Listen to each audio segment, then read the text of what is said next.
Hello everyone, I am here with the first chapter of class 8th civics and the name of the chapter is the Indian Constitution। ये जो chapter है इसमें हम Indian constitution के बारे में पढ़ेंगे यानी भारत का संविधान। So let's start. In this chapter we are going to begin with football, a game many of you have probably heard of. इस चैप्टर में हम शुरुआत करते हैं फुटबॉल गेम से, जिसके बारे में सभी ने सुना होगा, यू आर इवन प्लेड और लगभग खेला भी होगा। As the name suggest this is a game that involves the player feet. जैसा कि नाम है फुटबॉल, उसी तरीके से इसका ये मीन्स होता है कि इसमें प्लेयर्स की फीट का इस्तेमाल होता है।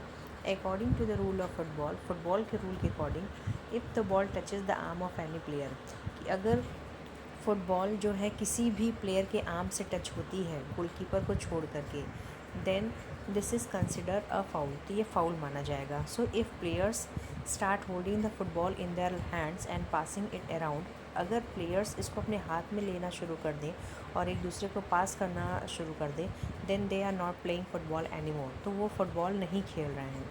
Similarly other games such as hockey और cricket also have rules according to which they are played. इसी तरीके से और भी जो गेम है, हॉकी है, क्रिकेट है, इन सभी का एक रूल होता है। Each of these rules help decline the game. ये सारे ही जो रूल्स हैं वो गेम को डिक्लाइन करने में, डिफ़ाइन करने में उसकी मदद करते हैं। And help us distinguish one game from another, और इससे हमें ये मदद मिलती है कि एक गेम दूसरे गेम से किस तरह अलग है, उसमें भी हेल्प मिलता है। As these are fundamental to the game, ये गेम के फंडामेंटल हैं। We can also call them the constitutive rules of the game, हम इसको गेम का कॉन्स्टिट्यूटिव रूल्स भी कह सकते हैं। Like these games, in he games की तरह a society also has constitutive rules, society का भी अपना कॉन्स्टिट्यूटिव रूल होता है that make it what is it and differentiate it from other kind of society, जो इसको दूसरे प्रकार की सोसाइटी से अलग बनाता है। In large societies also has constitutive rules that make it what is large societies in which different communities of people live together। बड़ी सोसाइटीज़ में अलग अलग कम्युनिटी के लोग एक साथ रहते हैं। These rules are formulated through consensus, ये जो रूल हैं वो कॉन्सेंसस के थ्रू बनाए जाते हैं। And in modern countries this consensus is usually available in written form, ये जो सारी चीज़ें हैं वो रिटेन फॉर्म में होती हैं। A written document in which we find such rule is called a constitution, एक ऐसा रिटेन फॉर्म जिसमें कि हमें ये जो कॉन्स्टिट्यूशन है वो लिखित मिलता है।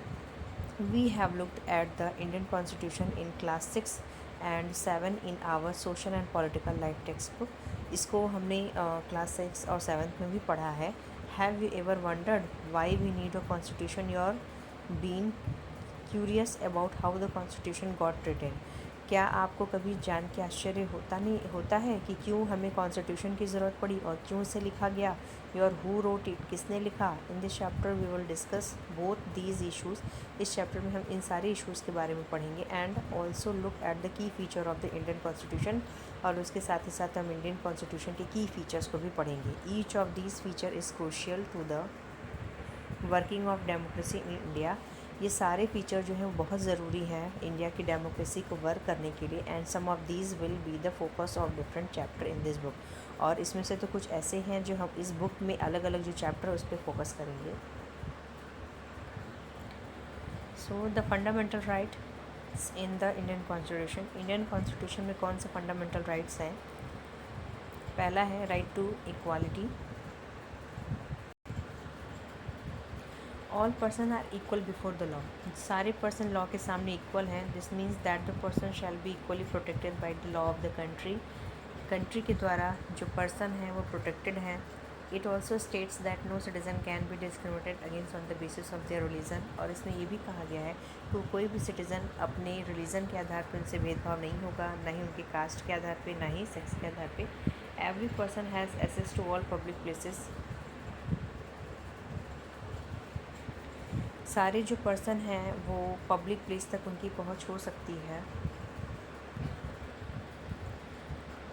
To public places including playground, hotels, shops etcetera, वो प्लेग्राउंड, होटल, शॉप सब पे उनकी पहुंच हो सकती है। The state can not discriminate against any more in matter of employment, और आजीविका के आधार पे स्टेट उनसे कोई भेदभाव नहीं करेगा। But there are exceptions to this that you will read about later in this book, लेकिन कुछ एक्सेप्शंस है जो आप इस बुक में पढ़ेंगे।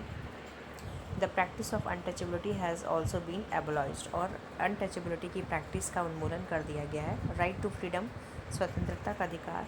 This include the right to freedom of speech and expression. इसमें राइट टू फ्रीडम है, आप स्पीच कर सकते हैं बिना किसी भी रोक टोक के, एक्सप्रेशन दे सकते हैं। The right to form association form कर सकते हैं। The right to move freely, कहीं भी आ सकते हैं, इजीली जा सकते हैं। And reside in any part of country, और देश के किसी भाग में बस सकते हैं। And the right to practise any profession, किसी भी प्रोफेशन को प्रैक्टिस में ला सकते हैं, ऑक्यूपेशन को यूज़ कर सकते हैं या business. Against exploitation, the constitution prohibits human trafficking, force labour and employment of children under 14 years of age. इसमें जो एक्सप्लॉयटेशन यानी शोषण के खिलाफ अधिकार जो है, इसमें ह्यूमन ट्रैफिकिंग, बच्चों को ज़बरदस्ती मजदूरी करवाना या किसी को भी ज़बरदस्ती मजदूरी करवाना, और 14 साल के नीचे के बच्चों से कोई काम कराना, ये मना है। Right to freedom of religion, धार्मिक स्वतंत्रता का अधिकार। Religious freedom is provided to all citizen, सभी को रिलीजियस फ्रीडम मिला है। Every person has the right to practice, सभी पर्सन को अधिकार है कि वो प्रैक्टिस करें। प्रोफेस एंड प्रोपागेट, और उसके साथ ही साथ वो अपने धर्म का प्रसार करें। The religion of their choice, और अपने चॉइस के अकॉर्डिंग धर्म को चुने। Fifth, cultural and educational right, सांस्कृतिक और शैक्षिक अधिकार। The constitution states that, constitution कहता है कि माइनॉरिटी रिलीजियस और linguistic can set up their own education, जितने भी माइनॉरिटी हैं, चाहे कोई भी रिलीजियस या लिंग्विस्टिक, ये अपने इंस्टीट्यूशन सेटअप कर सकते हैं in order to preserve and develop their own culture, ताकि वो अपने कल्चर को प्रिजर्व और डेवलप कर सकें। Right to constitutional remedies, constitutional remedies का अधिकार। This allows citizen to move the court if they believe that any of their fundamental right have been violated by the state। इसमें ये बताया गया है कि अगर किसी भी व्यक्ति को ऐसा लगता है कि उसके अधिकारों का हनन हुआ है तो वो कोर्ट जा सकता है।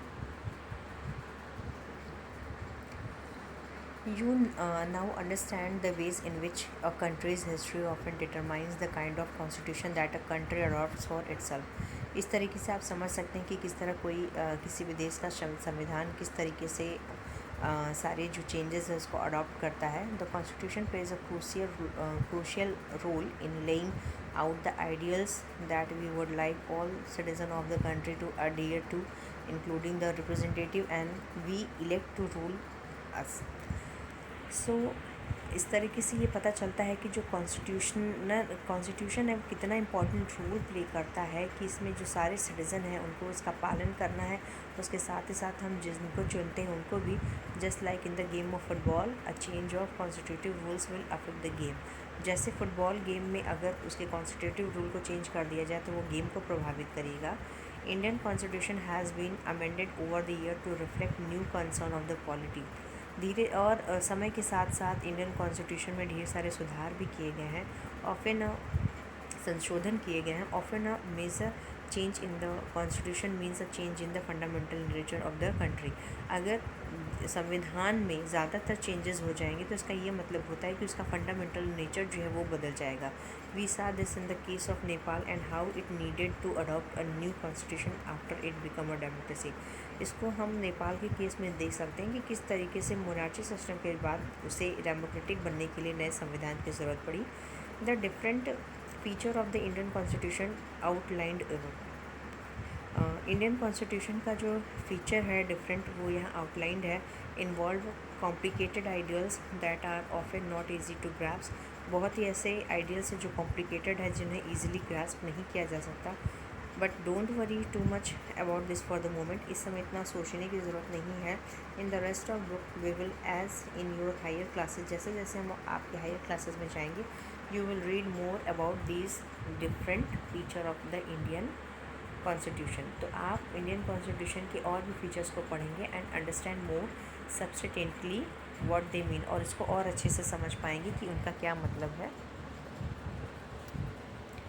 द इंडियन कॉन्स्टिट्यूशन के फीचर। इंडियन कॉन्स्टिट्यूशन का जो की फीचर है वो ये है, the Indian national movement had been active in the struggle for independence from British rule for several decades. Indian national movement जो कि बहुत ही दशकों से ब्रिटिशर्स के साथ स्वतंत्रता के लिए संघर्ष कर रहा था। Federalism refers to the existence of more than one level of government in country। Federalism का मतलब होता है कि गवर्नमेंट कंट्री में एक से ज़्यादा लेवल की गवर्नमेंट हो। जैसे कि इस समय हमारा जो कंट्री है इंडिया, वो फेडरल कंट्री है, क्योंकि यहाँ पे एक से ज़्यादा लेवल का गवर्नमेंट है। मींस आपको सेंट्रल गवर्नमेंट का भी पालन करना है और उसके साथ ही साथ स्टेट गवर्नमेंट का भी पालन करना है, तो ये फेडरल सिस्टम होता है। फिर पार्लियामेंट्री फॉर्म ऑफ गवर्नमेंट, और हमारा जो गवर्नमेंट है वो पार्लियामेंट्री फॉर्म है। Means the constitution of Indian guarantees universal adult suffrage to all citizen. जो हमारा संविधान है वो पूरे भारतीयों को इस बात की एश्योरेंस देता है कि उनको इक्वल राइट टू वोट है। This mean people have a direct rule in electing their representative. इसका ये मतलब होता है कि लोग अपने रिप्रेजेंटेटिव को चुनने में सक्षम है या स्वतंत्र हैं। सेपरेशन ऑफ पावर का separation, there are 3 organs of state के 3 ऑर्गन हैं, the legislature, the executive and judiciary. The legislature refers to our elected representative. Legislature में हमारे चुने हुए रिप्रेजेंटेटिव होते हैं। The executive is a smaller group of people who are responsible for implementing laws and running the government. और executive में वो लोग होते हैं जो जिन लोगों एग्जीक्यूटिव में कुछ लोगों का एक छोटा सा ग्रुप होता है जो कि लॉ को इम्प्लीमेंट करने के ज़िम्मेदार होते हैं और गवर्नमेंट के चलाने के ज़िम्मेदार होते हैं। The judiciary refers to the system of court in the country. और जुडिशरी जो है वो कंट्री में कोर्ट सिस्टम को रिफर्स करता है। Fundamental rights, fundamental right I have told you the fundamental right are referred to such as the conscience of Indian constitution.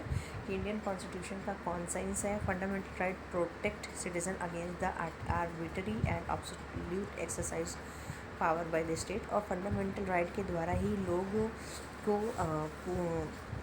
Monarchy system को face नहीं करना पड़ता है। The constitution guarantees the right of individuals against the state as well as against other individuals. जो constitution है, constitution guarantees मिलता है right of individual against the state, जो हर व्यक्ति को अधिकार मिलता है, as well as against other individuals. There are 6 fundamental: right to equality, right to freedom, right against exploitation, right to freedom of religion, cultural and educational as a right, right to freedom of religion, cultural and educational right as, and right to constitutional remedies.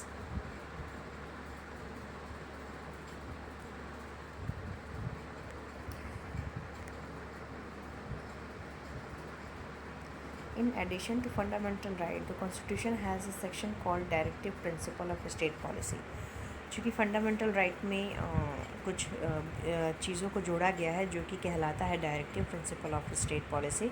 It ensure greater social and economic reform. इसमें social और economic reform के बारे में बताया जाता है। And to serve as a guide to independent Indian state to institute law and policies that help reduce the poverty of the masses. और इसमें ये कोशिश की जाती है कि जो देश में गरीबी है उसको कम की जाए। A secular state is one in which that state does not officially promote any one religion as on the religion, state religion. चूँकि ये जो सेकुलर स्टेट होता है इसका ये मतलब होता है कि जो देश है या राज्य है वो किसी भी धर्म को ऑफिशियली प्रमोट नहीं करता है। The constitution play a crucial role. Constitution का एक बहुत अहम रोल है in laying out the ideals that we would like all citizen of the country to adhere to, ताकि देश के सारे लोग इसका पालन करें, including the representative that we elect to rule us. और उसके साथ ही साथ जिन रिप्रेजेंटेटिव्स को हमने चुना है उनको भी इनका पालन करने की ज़रूरत है। Thank you everyone.